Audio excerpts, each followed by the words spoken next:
Bien, son muchos los mensajes que van llegando, por supuesto, entendiendo que la responsabilidad casi que hasta arranca a veces por la institución educativa, ¿no? Ahora, también hay mensajes, y eso me gusta también mencionarlo, porque es la parte donde tal vez podamos encontrar la explicación a la supuesta omisión por parte de adultos, sea el maestro, sea el director, o sean los padres de los chicos involucrados. Todavía siguen habiendo mensajes de, ay, por favor, a mí me pasó toda la vida porque era visca o porque lo que fuera, y no le fui con el cuento a mi padre y no me pasó nada y acá estoy. Claro. ¿No se termina de entender el fenómeno? ¿Qué le parece, doctor? Claro, antes no se hacían reclamos, no se hacían las denuncias, pero que eso pasara no significa que fuera normal. No podemos manejarnos con parámetros que son bastante anticuados y que es cierto, pasaba en mi época. Yo no tenía ni idea lo que era el bullying en aquella época de cuando iba a la escuela. Eran cosas de chicos que se arreglan los chicos, ¿no? Claro, pero eso hoy en día no es así porque afecta la autoestima de los niños, por lo menos al día de hoy eso queda claro. Cómo se ha avanzado en ese terreno, es decir, necesitan muchas veces terapia psicológica. También es mayor hoy la violencia, como podemos percibirla si trasladamos las dificultades de convivencia entre adolescentes en una institución educativa a la calle, entre ciudadanos comunes. ¿También aumentó la violencia en el bullying o no necesariamente? Sí, no, sin duda. Tú fíjate lo que son las redes sociales. Claro, las redes sociales para hacer bullying tridimensionan todo. Claro. Adquiere una dimensión que es no solo la perversidad, sino que el alcance que tienen.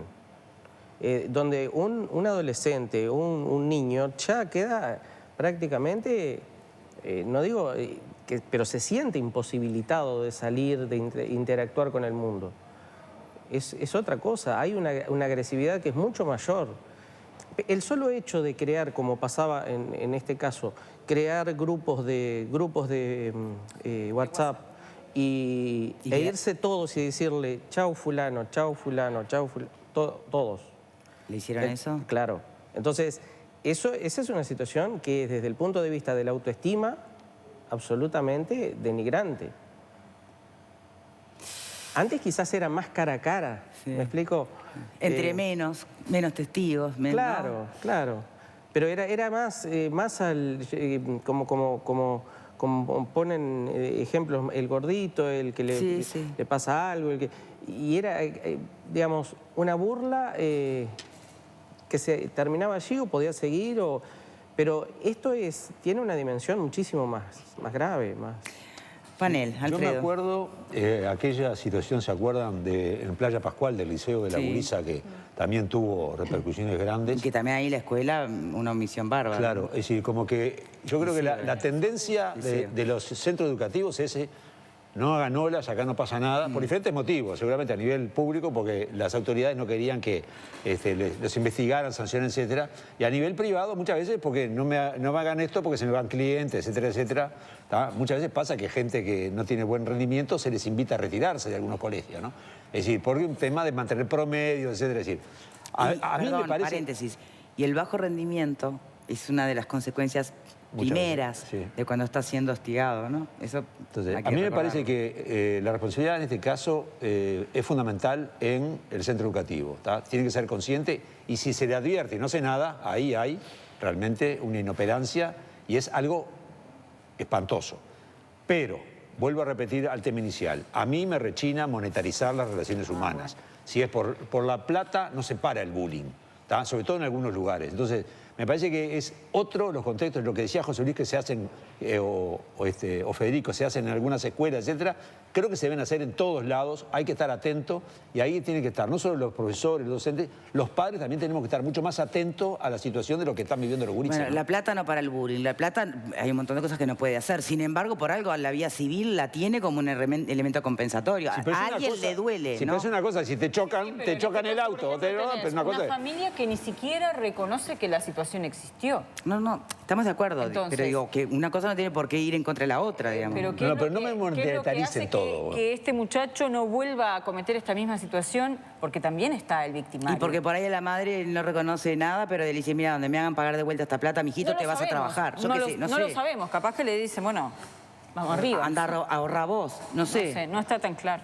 Creo que hay un tema con no naturalizar la violencia, ¿no? Obviamente a un montón de gente le ha pasado en situaciones de acoso y demás, naturalizarlo de las peores cosas que podemos hacer. Eso como primera cuestión. También hay una cuestión, en Uruguay los adolescentes se suicidan mucho. El suicidio es la segunda causa de muerte en adolescentes, eso tenemos que revisarlo.